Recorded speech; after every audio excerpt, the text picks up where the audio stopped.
Hello, I'm Lee Riley, and in this episode we'll explore the new and improved features that are included in Nuendo 12. Okay, so let's take a look at the home of dialogue. Right. Excellent. Here we go.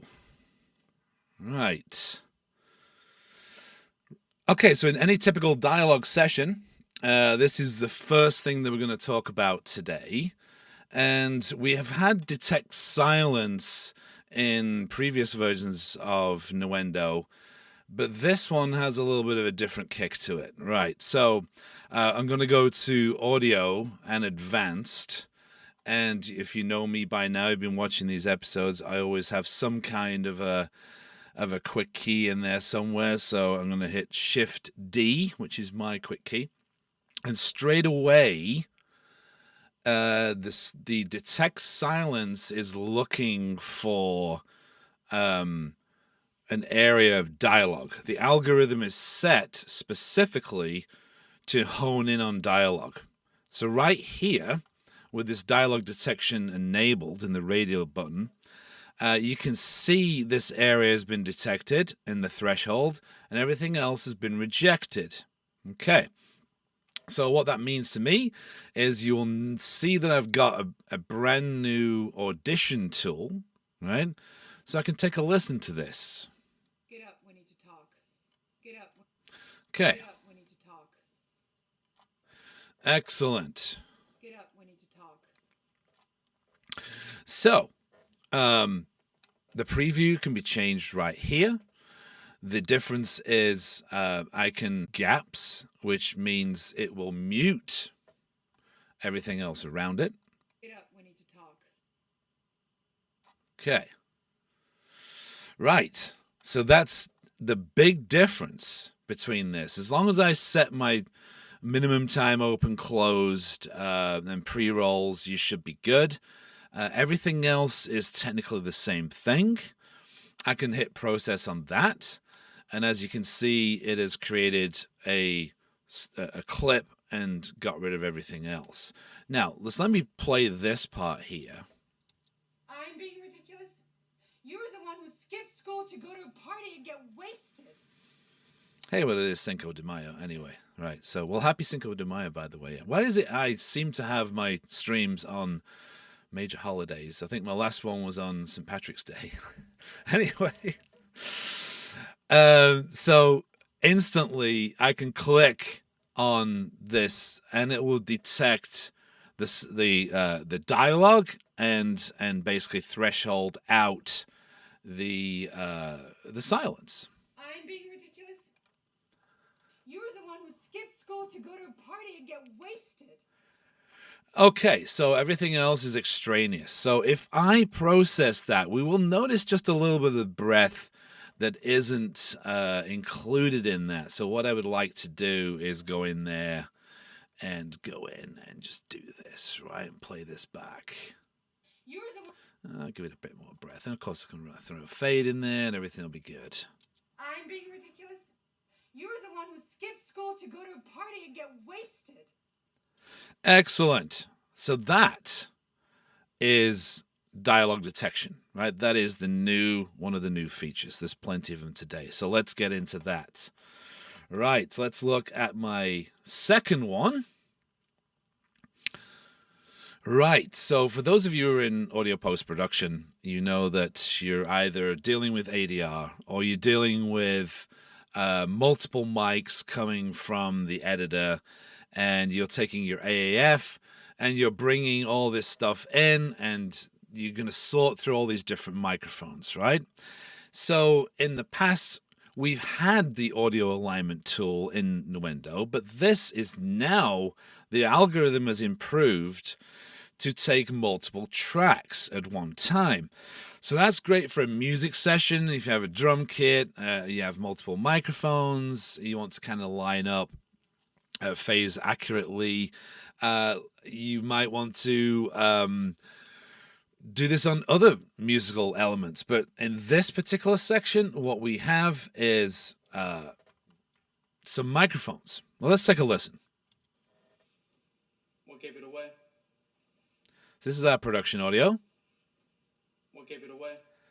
Well, it's in a kitchen, right? So maybe that microphone was not closer than we should have had. Right. So if we play all of these takes together, What gave it away? yeah, you can just see with the waveform, right, that the waveform itself is not really lining up. So, as I said, this was a feature in previous, but now we can actually aim at multiple targets. So we just need one reference target. So the alignment reference is simple as just clicking on that little plus icon, and you can see that that is loaded up. Now, if I hold down Shift and click on these three guys and add alignment targets, so I can see which clips I have, events that I have inside of this. Now, match words, the algorithm is definitely looking for words here, and I prefer to do time shifting. Okay, and then I'm going to go for 100% because that's how I roll, right? So if we're going to go with 100%, let's take a listen to that. I'm going to hit Align Audio. There we go. Let's take a listen. What gave it away? Excellent. So all those are nicely put together. Of course, I'm not going to use all mics together there. I'm going to choose one or two now. Now I can actually choose multiple mics instead of using one, if I need to do that, right? Perspective changes, everything else. Now, let's take a look at how good this is for ADR, right? So now we've got a situation. 20 minutes? Now, previously on my ADR episode, I showed you some recordings I did with Hunter here for Power Rangers, and her dialogue was re-recorded because on the day there was some crickets there, some extraneous noise. So you can see those lined up underneath the guide. 20 minutes? Ha! Let me. Okay, so there's my guide. Now, of course, to give you an idea, I'm just going to play a couple of these at the same time. 20 minutes? Ha! Let me.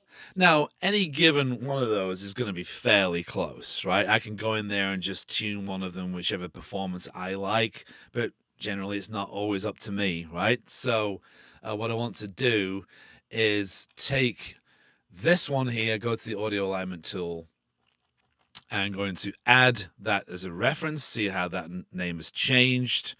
That is this particular reference track here. So now I'm going to add my targets. Now this one I'm going to do something a little bit different. You notice I'm only selecting these three, okay? So I'm going to add those to my targets, and once again I can see which events I have connected. I've got my match words, everything's exactly the same. So I'm going to click on Align Audio. You see how it's shifted. Now, 20 minutes? Ha! Let me. it's not too bad. It's a little bit of a inflection of here, but these are really, really close. Now, if I wanted to do something manually, okay, now I've done that automatically. So in the past, if for those of you working with music and you wanted to make your own, you're trying to do a floating tempo and you're trying to move bars or beats or measures, and you can actually do that with the warp tool, right? Now we have a free warp tool that is available, which is free moving within, because that was basically tempo based before, right? Now we can use this for ADR in this example. Now, before, what I would have had to have done to get anything like this was to click on this guy, right? When you double click on it, you show the editor. And if I bring up, if I click on this again and go to Audio Warp, now there's the free warp tool. Now, the downside to doing it that way is, yes, because I have my use video follows edit mode on, right? I can actually, as soon as I scroll across there, I'm going to go frame by frame. which is fine, right? But I don't want to do it that way. I want to actually line this thing up to the guide because the guide is the correct thing. Okay. So now we have the ability to do it here. Right, so I'm going to get rid of this guy to the side. I'm going to drag this track up here and make this a little larger. I'm going to zoom in a little bit, and this was muted before, right? I can keep my picture over here. Now you can see that that's physically off, right?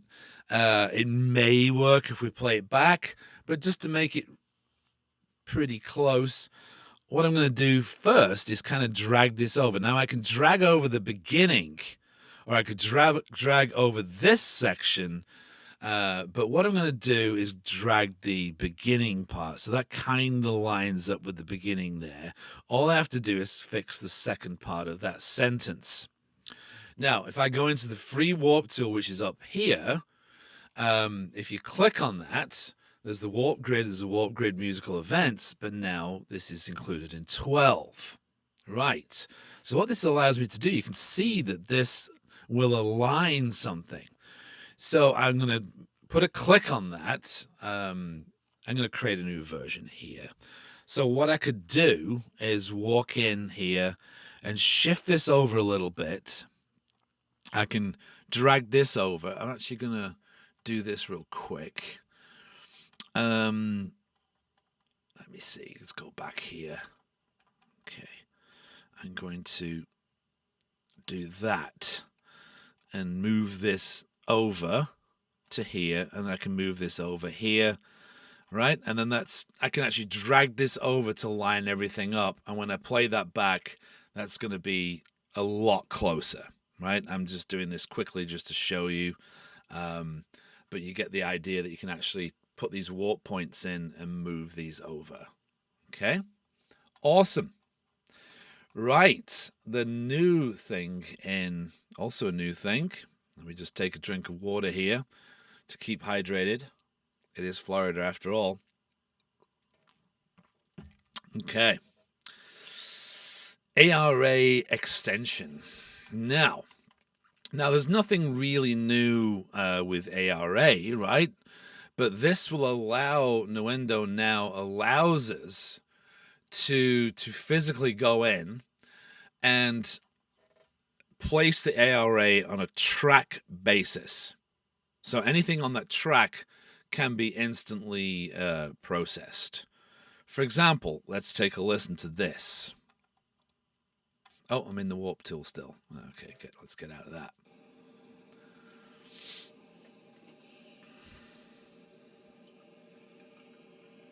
You sure you don't want anything else? Actually, can I ask you about somebody I just read about? Okay, so that's, an independent film. This has been recorded actually in a bar with refrigerators, right? So we could kind of go in there, clean it up at least to get a good guide, and see what happens. We may have to ADR this line, but anyway. So the first thing I'm going to do is go and show in the inspector. This is a brand new section right here, and I'm going to add basically port in a third-party application to work within Nuendo. So there we go. Spectral layers, for example. And that's going to load up now. Excellent. So all I would have to do, you see that the icon is right there. That shows me if I hover over my tooltips, you'll see that the extension is activated. Now that's activated. It used to be per clip, but it's actually going to be per track. Okay, so all I'm going to do is double click on that guy right there, and it will bring up this particular section. I can use the tools here to figure out, okay, there's the noise, and I go in there and register that noise and then apply that processing to that entire track, everything that's on that track. Now, once I've done that, and I'm happy with that, I'm working on something else and I'm happy with that, I can physically go in and make this track extension permanent, right? So that processing is permanent. I could probably do another version, right, of the track just in case, because I always like to go back if possible. But that's basically what the new ARA extension is. Excellent. How are we doing so far? Everyone good? Let me look up here.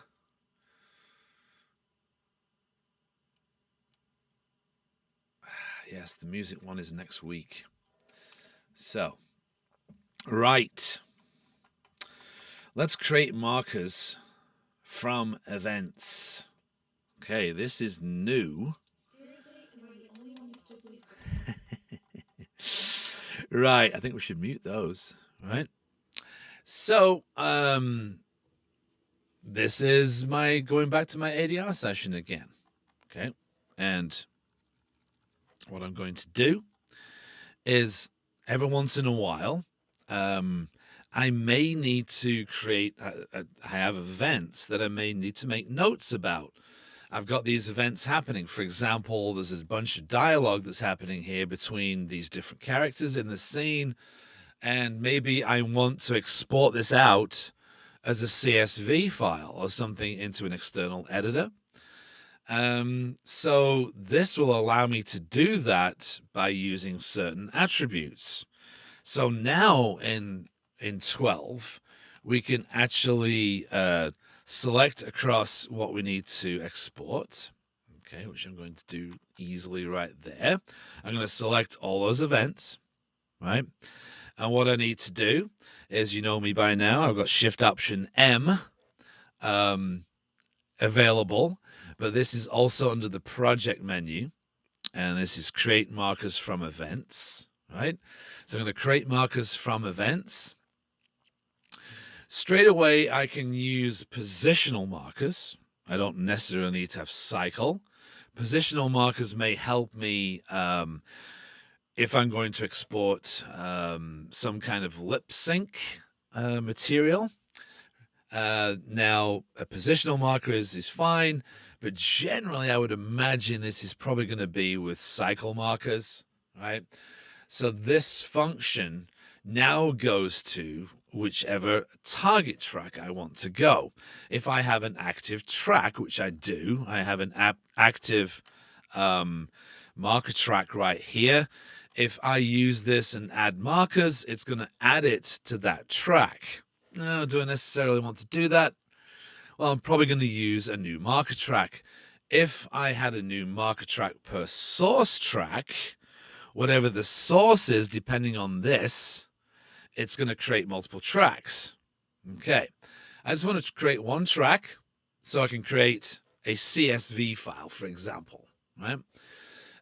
If I can bind these together, all that's going to actually do is consolidate all these together. So I'm going to have, I was talking about this in a previous episode, whereas let's say Hunter wanted to record 2 cues at once. I can conjoin those 2 cues together. He may or may not want to do that.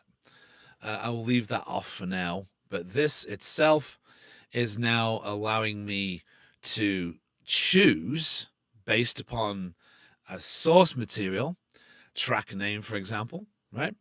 And these different attributes, which we're kind of used to in Nuendo, right? These are just typical depending on if it's an ADR session, if it's going to be just notes, if it's going to be for TTAL information, possibly making some notes, sound effects, or from backgrounds or for Foley. Those are the different things we can actually use. And if I want to add something else, I can add that easily by add mapping and going in there and adding another attribute or 2. If I want to get rid of those, I'm just going to delete that with a little trash can. Okay, so now I've got this. Here we go. I'm going to add the markers. There we go. And there are our markers right below. Okay, so now it's created these, and some eagle-eyed viewers will see that there's some kind of naming scheme within the marker. Okay, right, I'll address that in a second. But that's how I would export and use this to create another marker track from events. Now, if I wanted to, for example, if I wanted to real quickly export that as CSV, now I can determine that that is my marker track that I want to do that for. And I'm going to do this from left to right, and I'm going to determine what I want to export. And the column headings, you're going to generate the column headings, and this is how we generate those column headings. If I hit OK, I can export that file, right, to wherever it needs to be. Excellent. Right. Okay. I just have a question here. Let's see if I can answer this right away. How do you export binaural? We'll get to that. Trust me. We're going to talk about Dolby Atmos in a little bit. Right. So our next one is markers. Right. Our markers have improved now. So let me go here and undo my events here. I'm going to bring up the marker window. Right? So this has changed.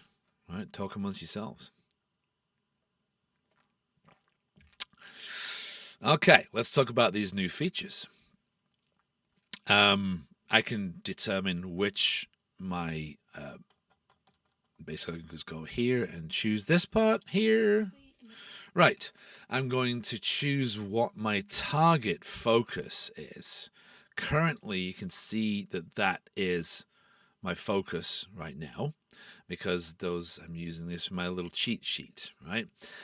So I'm going to go in here and choose this one, okay? And this now allows me to determine what my target track is. Right, okay. Now we have some information there. We have some dialogue. We have some character information. We've got some positional information. And we've got some ID information, right? But before we get to that, this little settings menu right here is where things are a little bit different. For those of you who have noticed, like I've just said, right, we have dialogue, some kind of dialogue, text inside of those boxes. Now I can determine what I can read in those boxes, and this is one of the attributes. I've got the ID, for example, right? I want to know what queue number it is. I can do that, or I can choose all kinds of different ones. I don't even have to put one in if I don't need to. I can add just my general stuff that we're used to with markers, but we can actually add that into the marker itself, which is kind of cool. And the second attribute is the same thing, but it's going to add what I chose there, I think, was it description, which I'm using description at the moment. That could be dialogue, which eventually is going to go into the ADR taker, right, into the panel, and then goes onto the physical video. But I've decided to do it this way for this example. This is not a new thing, but it's worth mentioning. All right, if I cycle follows locating to markers, what I'm going to do is click on any of these, and it'll play, but notice it creates the cycle marker up the top. When it's blue, it's going to cycle that. Okay, that's one. It's an added line, is that so? If our plan relies on a solid acting performance, So that's going to loop, right? If I don't want that to loop, I will take that off. I need to click away from it, and my key is P to deactivate that, which is activate or deactivate, right? Within the cycle. That's what I use. So I need to get this back, and now if I click on any of them, it's going to go to it. 20 minutes? Ha! Let me. So now it just freely flows past that, right? That's previous to Nuendo 12. The added function that we have here is the sync selection. That's the new function. So when I click on something in this marker window, right, it goes to the directly, it syncs up with the project window, right? Explosive charge is ready. Right, so I can go here. Now, if I, vice versa, if I click on in the project window, it's going to show up equally in this window, right? So that's the sync selection, okay? So now I'm going to look at the next thing we've got. This is slightly changed, but there's nothing really different there with the attribute columns, because whatever we do here, right, is now showing up underneath as different columns, right? This is no different than previous. The big difference is if I click on this guy right here, finally we have a searchable setup. So let's say I'm searching for a particular line among all these different lines, and this is not case sensitive. So for a bad typer like myself, this is going to work. So this line is going to show up including plan. If I typed that in capital letters, if I've got my caps lock on or something, it's still going to show it. Okay? If I X that out, it's going to go back and show everything in the window. I can deselect all and select all. This is a really, really cool, cool setup. Right. What's our next thing? Ah, yes, here we go. So in the marker list, I can physically move the marker to the cursor, the start to the cursor, or the end to the cursor, right? But what's interesting to me here, you can see that this is grayed out, is let's say I've got a wrong marker on the wrong track, okay? Before we would have had to kind of pray and say, well, okay, let's select this and make sure we go up the same length of the timeline, and then we copy and we paste and hope for the best and everything else. But now, whatever my target track is, so let's say I'm going to go with this one. Let's say it's in the wrong place. I need to put it somewhere else. I'm going to put it, move markers to track, and I'm going to put it to another marker track, which happens to be my episode 7 one. So it disappears. There it is. Marker 2 has now disappeared. I can instantly look at this because remember, this is my target. I go to episode 7 and there it is. That's my episode 7 track. And it now has this marker added in exactly the same place. Fantastic. But Lee, I just made a mistake. Right? So now I can physically go back and say, okay, my bad. I'm going to put it back on that track. But before I do that, of course, I actually have to tell it to. So I'm going to select that, and I'm going to move the markers to the track back to there. Okay, let's go back to PR ADR. Now, unfortunately, it's added it, and it's not number 2 again. Right?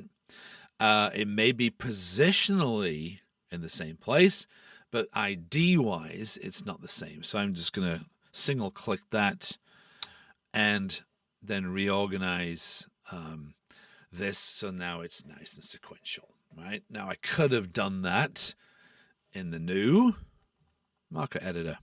All right. So whatever we have available to us now, we've got some ways of changing and editing dialogue, right?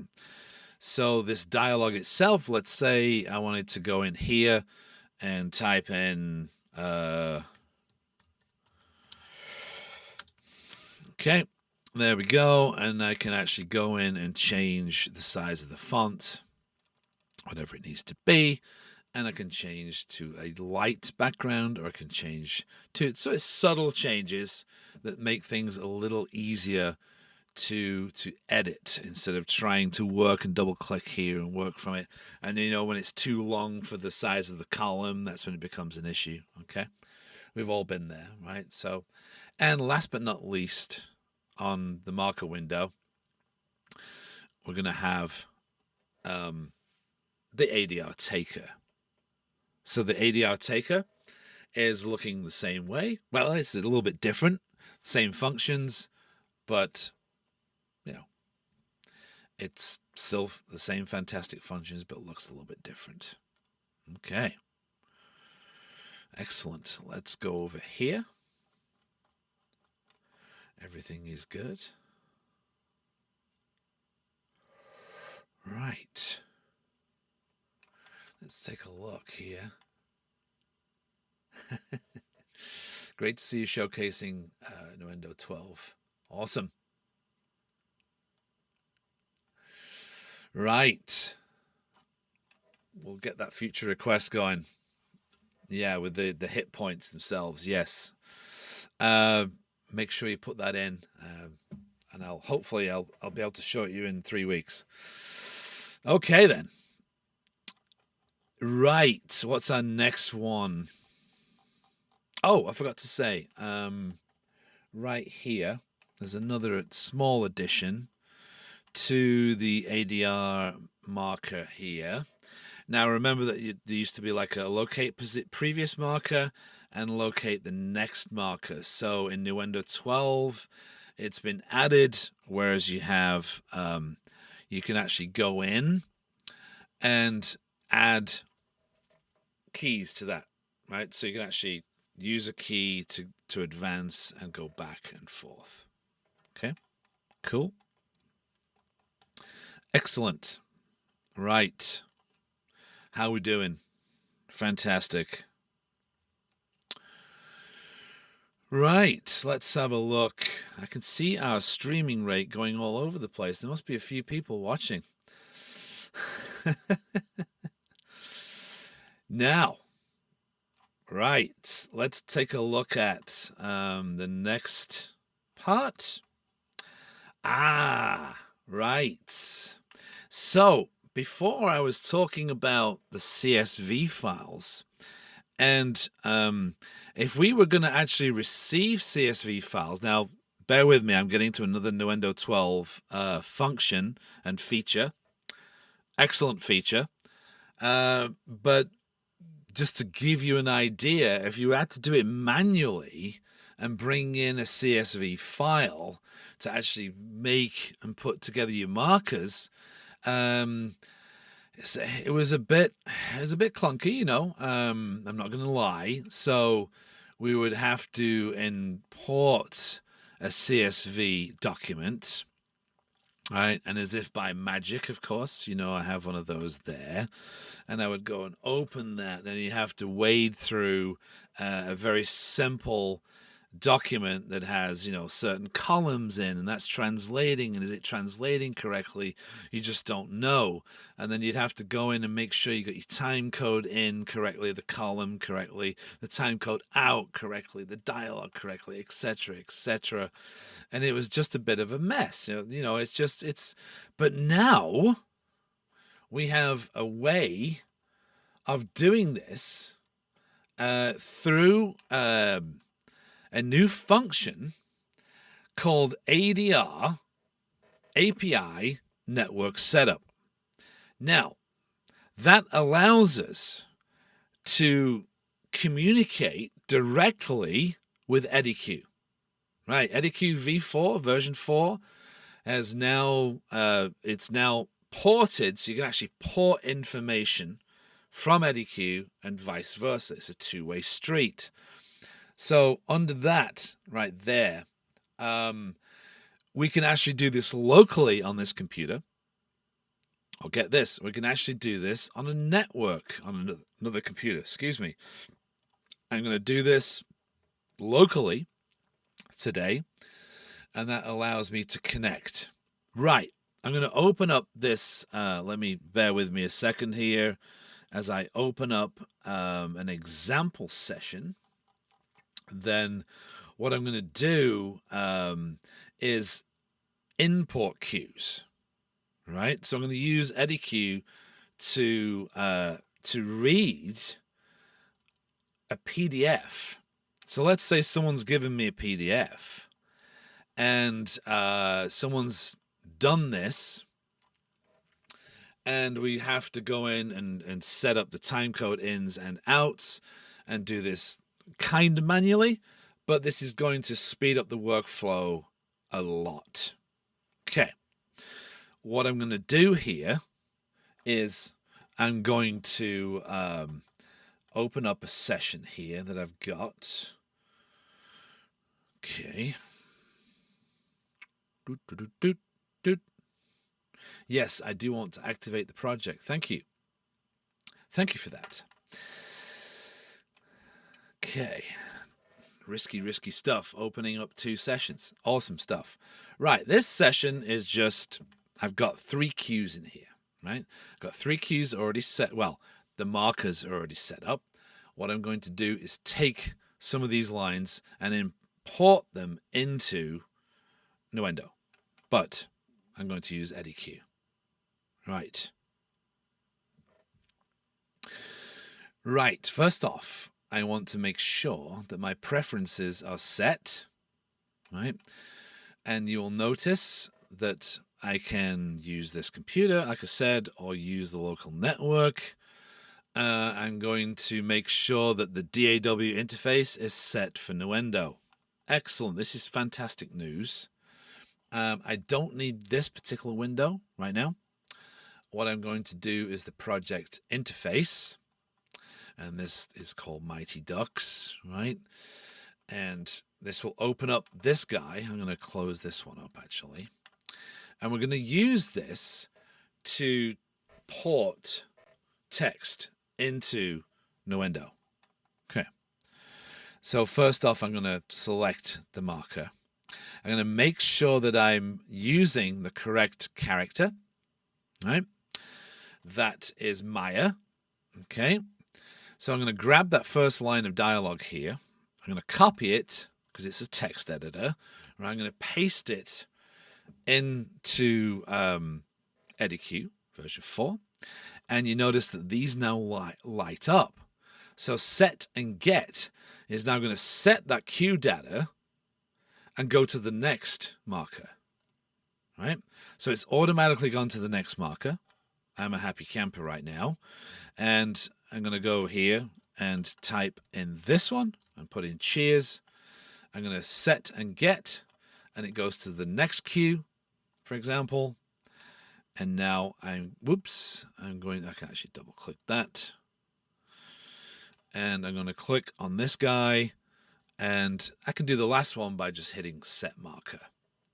Some of you may have noticed, I didn't point this out earlier, that in the info bar up here, when markers are populated now, they're going to show depending on the attribute, right? So you're seeing the dialogue I'm adding, you're seeing the character that's added, you're going to see the end and start of the marker, and you're going to see the idea of the marker like you did before. This is kind of cool. Excellent. Righty-ho. Right, then this is definitely, you can see this right now, that this is what I just created in this session. There are my characters. There is the dialogue, and it's completely set up in this session. And now I can take that and start working on it. I can start recording the talent. Everything's good with the world, right? Excellent. I'm going to save that. I'm going to close it. Now, let's say I was going the other way and I was using a session to export. Yes, I want to activate the project. Thank you. And this session itself is a big session that has 5 reels worth of dialogue in it. And here are my ADR cues for all the characters. I've gone in and set them up, Everything's fantastic. But now I want to make all these PDF, ADR cue lists in PDF for the engineer, maybe for the director, maybe for the actor, and maybe a summary of everything that we have, so that the post-production coordinator can book the ADR time, right? So they can book the studio knowing roughly how long everything's going to take. Now, of course, this will, EdiCue will do this by using Nuendo and porting this information out into EdiCue. Here is, whoops, grabbed hold of the wrong thing here, be careful, Lee. Here is all this information, and it's a lot of information, right? There's a lot of different characters, a lot of different information. So what I want to do is go into EdiCue, right? I don't need this particular project right here. I'm going to use the main interface, and that's empty right now. This is my current target session. I'm going to hit Get Project. It's going to ask me which project I want. I'm going to select that, and now all that information is automatically ported into this window. Fantastic, right? So now all I'm going to do is take a look at what information I want to print out or use PDFs of. If I wanted to just use one character, I could do that. What I could do is assign all this paperwork with all these cues, all these characters on separate PDFs.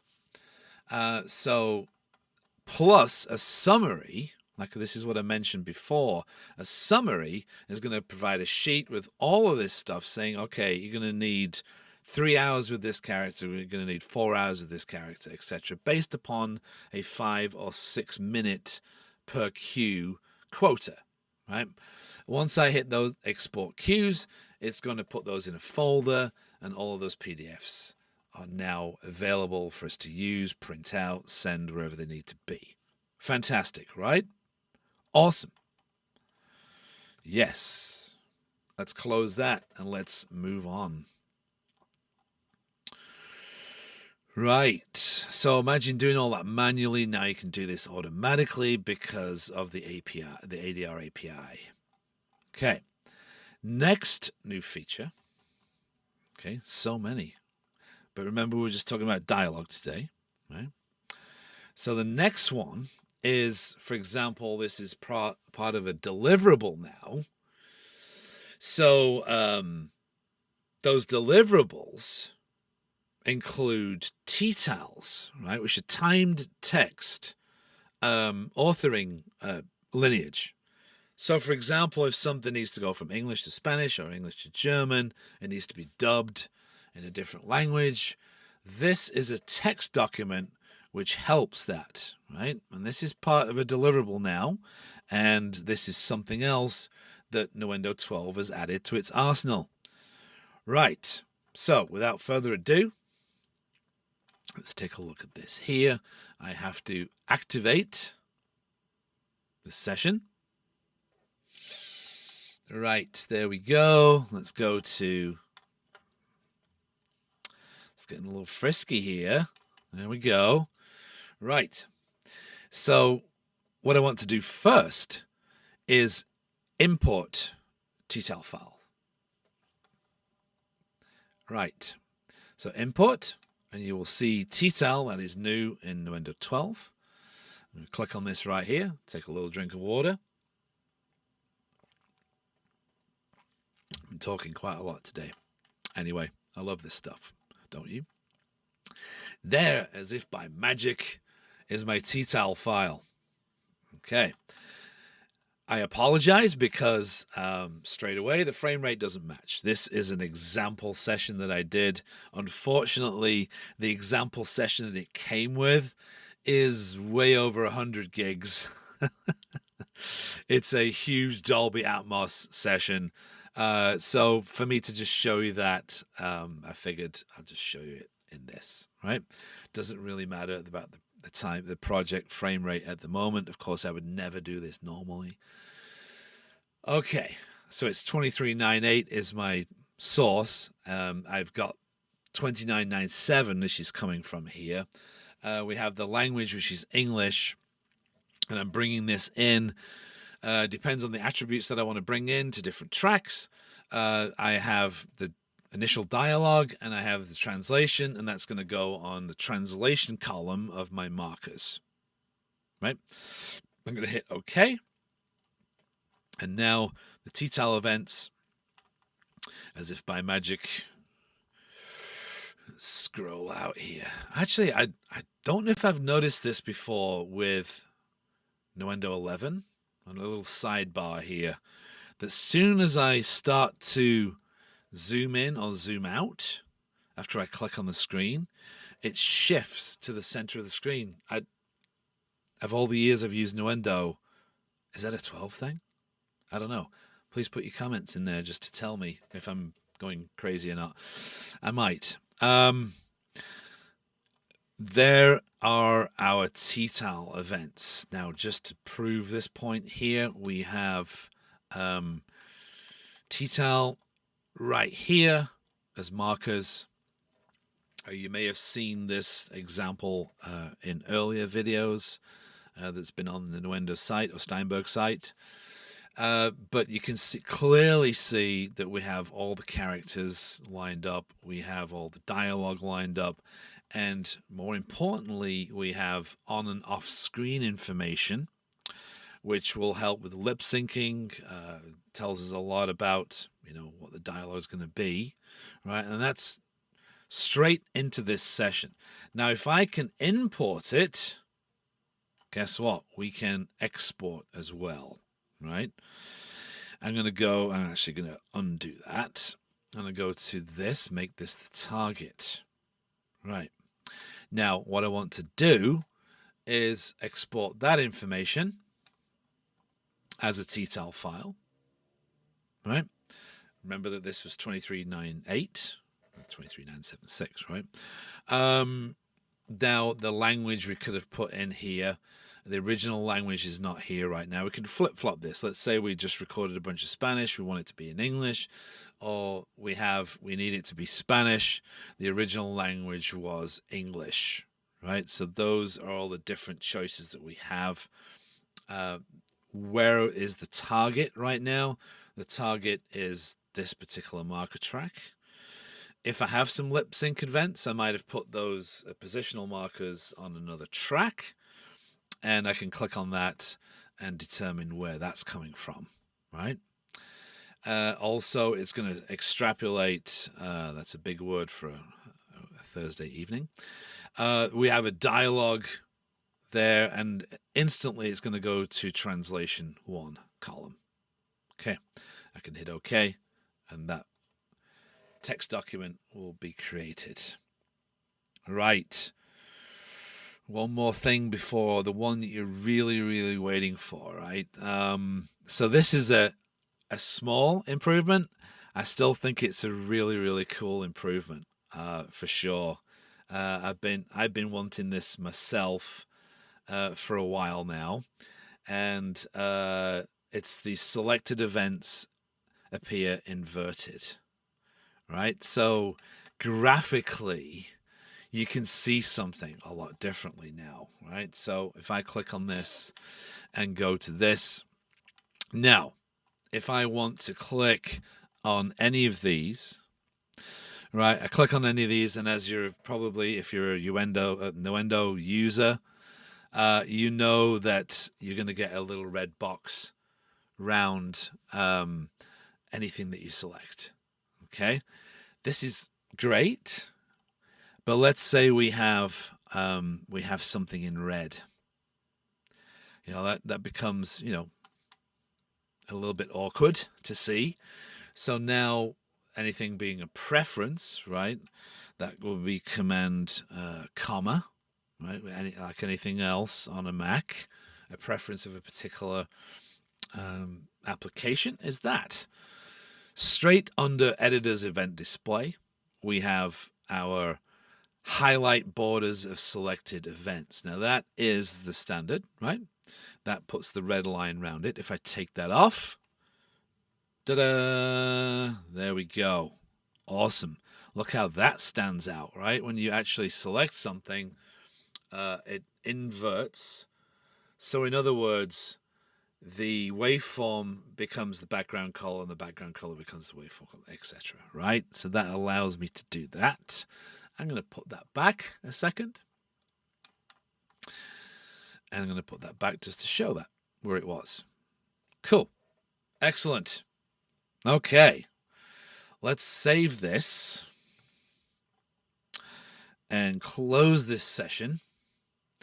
And oh, that actually was a click that time. Okay. Right, here we go. Dolby Atmos.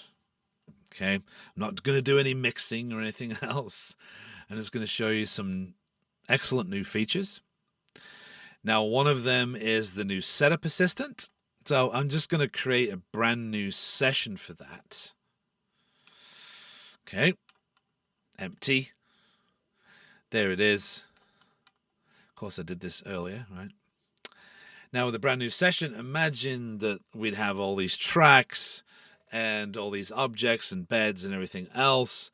And we've got this, and we've already got a session sorted out. But this is just to show you what you can do, right, with the brand new internal renderer, right? So I've got ADR in my brain, sorry. ADM authoring for Dolby Atmos, right?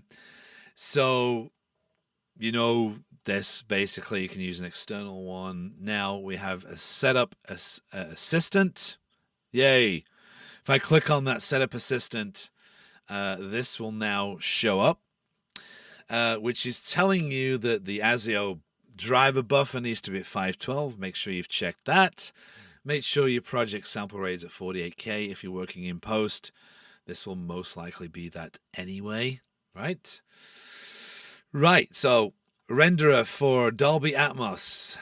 Add main mix channel with renderer. Okay. You have these choices, what you want to use. Let's say I want to use 7.1.4, and we have to create a bed, right? So that bed group, add bed. I'm going to choose 7.1.2, and we're going to route. Let's see. Yes, I think so. Route all tracks to bed channel. That's a good option, right? So when I click on that, instantly, we will get everything set up, right? And this is completely internally by using the setup. That's what we can do, right? So happy mixing, and go ahead and mix all your stuff. But I want to show you even more, right? So what I'm going to do now is save that. Well, not save it, actually. I don't need to save it. Let's go here and open an existing session here. There we go. Are we good so far? Great.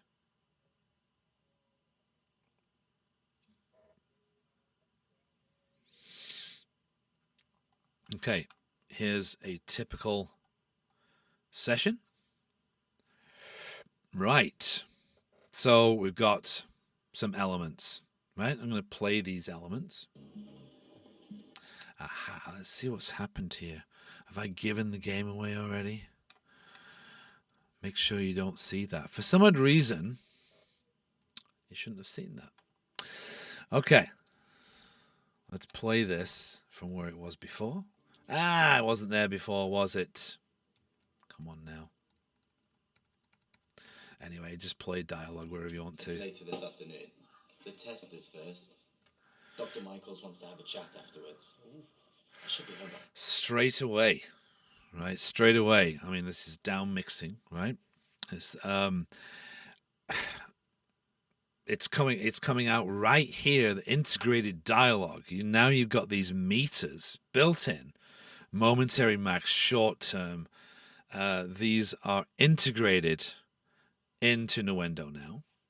Excellent. Yes. So now you can see some metering at least.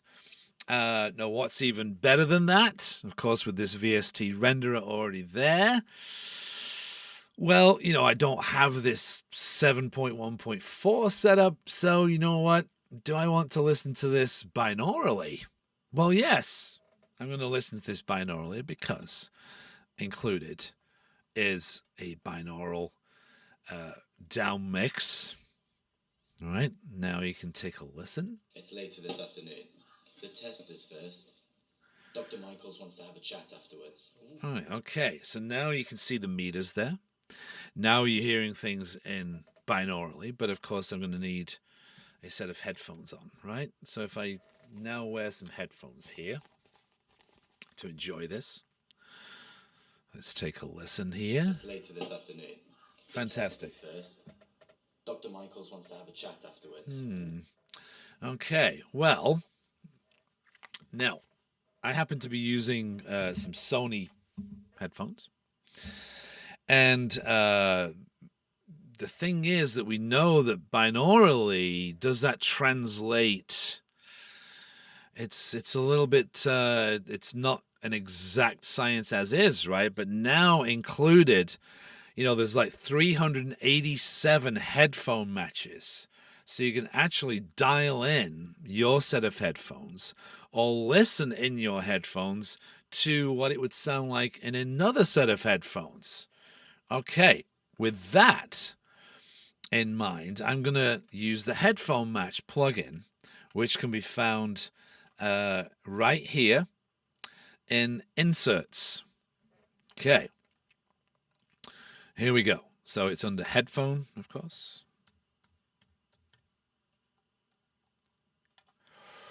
There it is. Excellent. Now, as I said, I'm using a set of Sonys, so I'm going to look through here. As you can see, there are quite a few manufacturers here, over 100 manufacturers. I can go in there and type in Sony. These Sonys are going to come up. There are MDR 7506s that I'm using. And straight away, it's going to adapt to the curve of those particular headphones, right? The frequency curve. Straight off, it's going to protect you a little bit because it's going to give you a 6 dB curve correction.